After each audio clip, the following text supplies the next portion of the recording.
Hello दोस्तों, नमः शिवाय।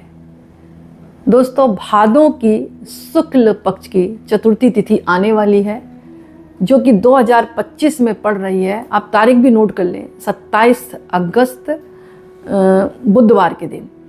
अब इसमें महत्वपूर्ण क्या है, 27 अगस्त को है गणेश चतुर्थी और बुधवार को पड़ रही है। यानी जो चतुर्थी है वो भगवान गणेश जी की मानी गई है और बुधवार भी का दिन भी गणेश जी का होता है। तो दोनों मिलाकर एक अच्छा योग का निर्माण हो रहा है। और ये दिन जो है भगवान श्री गणेश का जन्म उत्सव के रूप में बनाया जाता है। बड़े बड़े पंडाल लगते हैं, मंदिरों में भी गणेश जी की प्रतिमाएं रखकर पूजा की जाती है। यानी काफ़ी विस्तार के रूप से भगवान का जन्म उत्सव बनाया जाता है, बड़े रूप में। तो आज मेरा ये जो वीडियो डालने का मतलब यही है कि अगर आप भगवान श्री गणेश की मूर्ति लेने जा रहे हैं तो कुछ बातों का अगर रखते हैं ध्यान मूर्ति लेते वक्त, तो वो मूर्ति की जब घर पर लाकर आप पूजा करते हैं तो घर में मतलब सुख समृद्धि बनी रहती है और बरकत आती है। वो क्या है नियम? सबसे पहले जब आप गणेश जी की मूर्ति बाजार में खरीदने जा रहे हैं तो आपको क्या करना है, मतलब उनकी सूंड पर ध्यान देना है। मेरी बात समझ में आ रही है? यानी कि जब भी मूर्ति आप बाजार में लेने जाएं तो आपको क्या करना है, उनकी सूंड पर ध्यान देना है। क्योंकि घर में हमेशा ऐसी मूर्ति लानी चाहिए जो ना ज़्यादा छोटी हो और ना ज़्यादा बड़ी हो। बात समझ में आ रही है? वास्तु नियम के अनुसार बता रही हूँ मैं, अपने मन से कुछ भी नहीं कह रही। घर में हमेशा ऐसी मूर्ति लाएं जो ना ज़्यादा छोटी हो और ना ही ज़्यादा बड़ी हो। इसका मतलब ये है कि घर में मध्यम आकार की बप्पा की प्रतिमा लानी चाहिए, जो सबसे शुभ मानी गई है। बड़े आकार की मूर्तियों को पंडाल में स्थापित किया जा सकता है। और जो मूर्ति ला रहे हैं घर के लिए, तो बाम बढ़ती मूर्ति लेना सबसे शुभ माना जाता है। बाम बढ़ती मूर्ति यानी कि गणपति जी की ऐसी मूर्ति लें जिसमें उनकी सूंड बाईं ओर मुड़ी हो। इस दिशा को सफलता और समृद्धि की दिशा मानी गई है। ऐसी मान्यता यह भी है कि दाईं ओर झुकी हुई सूंड वाली यानी दक्षिणी मुखी गणेश जी की मूर्ति की पूजा करने से मतलब कुछ नियमों का पालन करना पड़ता है जो कि कठिन होते हैं, साथ ही उन्हें प्रसन्न करना बेहद मुश्किल होता है। ऐसे में इस प्रकार की मूर्ति सिर्फ मंदिरों में रखी जा सकती है। तो अगर आप गणेश उत्सव मनाते हैं, गणेश भगवान की पूजा करते हैं, तो घर के लिए आप वामवर्ती मूर्ति अवश्य लाएं और उनकी सूंड देखें बाईं ओर मुड़ी हो। और मंदिर में अगर स्थापित करना चाहते हैं तो दक्षिणामुखी गणेश जी की मूर्ति लाकर आप स्थापित करा सकते हैं। घर में दक्षिणामुखी गणेश जी की मूर्ति नहीं लानी चाहिए जिसकी मतलब सूंड जो है दाईं ओर झुकी हो। बात समझ में आ गई? दाईं ओर झुकी वाली सूंड लाने से आपको कुछ विशेष नियमों का पालन करना पड़ेगा, जो कि घर गृहस्थी में थोड़ा सा मुश्किल होता है। अब प्रश्न ये उठता है कि गणेश जी की मूर्ति किस प्रकार की लाएं?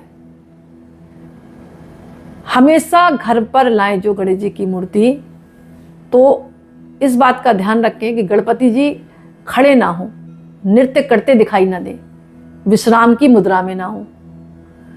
कहा जाता है कि घर के लिए बैठी हुई मुद्रा वाली भगवान गणेश की मूर्ति लाना सबसे सर्वश्रेष्ठ होता है।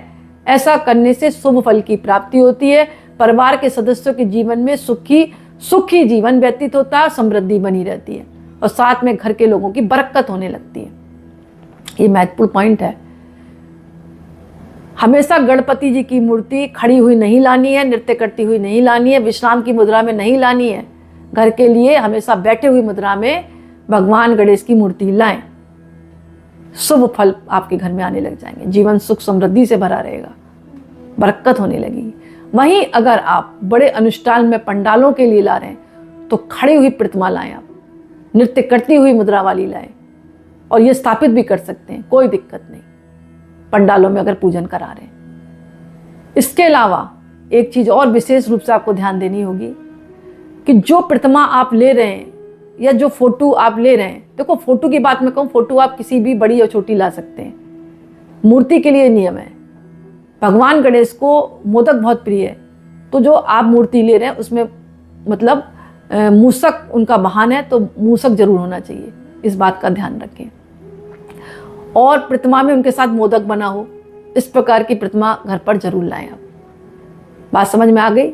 देखो तस्वीर में किसी तरह की बाउंडेशन नहीं होती है, कितनी भी बड़ी हो सकती है आप रख सकते हैं, लेकिन मूर्ति में बाउंडेशन होती है। तो मूर्ति पर आपको विशेष रूप से ध्यान देना है कि उनकी मूर्ति के पास मूसक बना हो और मोदक हो, ऐसी लाते हैं प्रतिमा तो बहुत शुभ मानी जाती है। अब प्रश्न ये उठता है कि किस तरह की रंग वाली लाएं। भगवान गणेश की मूर्ति तो गणेश उत्सव जब मनाया जाता है, गणेश चतुर्थी के लिए तैयार की जाती है, तो अन्य रंग के पेंट बहुत होते हैं, तरह तरह की मूर्तियां मिलती हैं, तरह तरह के रंग वाली। लेकिन घर में सफ़ेद रंग की मूर्ति लाना बेहद शुभ होता है, इससे घर में सुख शांति और समृद्धि बनी रहती है। वहीं सिंदूरी रंग की मूर्ति अगर आप लेकर आते हैं तो वाह वाह क्या कह सकते हैं, आत्मविश्वास जागृत होगा। और जिस व्यक्ति का आत्मविश्वास जागृत हो गया उसके जीवन में अपने आप ही बाहर आ गई, उसको कहीं जाने और झांकने की जरूरत नहीं है। साथ ही भगवान गणेश की मूर्ति को घर में चतुर्थी से पहले किसी भी शुभ मुहूर्त में पंडित से निकलवा कर लाएं, ऐसे ही उठाकर न ले आएं। अगर आप 10 दिनों की स्थापना करा रहे हैं तो बेहद जरूरी हो जाता है। तो इस बात का ध्यान रखें, घर में सफ़ेद रंग की मूर्ति लाएं या फिर सिंदूरी रंग की लाएं और नित्य पूजा करें। अगर आप जो है 10 दिनों के लिए स्थापित कर रहे हैं, क्योंकि गणेश बप्पा जो हैं 10 दिन तक के लिए घर आते हैं, अनंत चतुर्दशी पर इनका मतलब विदा होते हैं। इस बात का आप ध्यान रखें।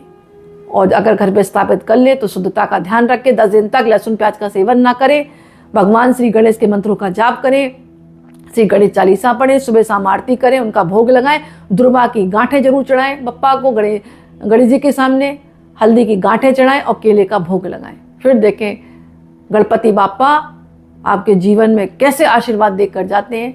और जब गणपति का आशीर्वाद लग जाएगा तो घर में सुख शांति समृद्धि अपने आप आने लगेगी। और जब आप उनको विदा करें तो तरीके से करें कि गणपति बापा मोरया अगले वर्ष तू जल्दी आ, इस तरह बोलते हुए उनको विदा कर दें। क्योंकि गणेश भगवान कभी विदा नहीं होते, कोई भी देवी देवता विदा नहीं होते, लेकिन हमारे कर्म कांड में नियम बनाए गए हैं, क्योंकि व्यक्ति भागदौड़ में काम कर नहीं पाता, इसलिए नियम बना दिए कि आप बाउंडेशन में ना रहें।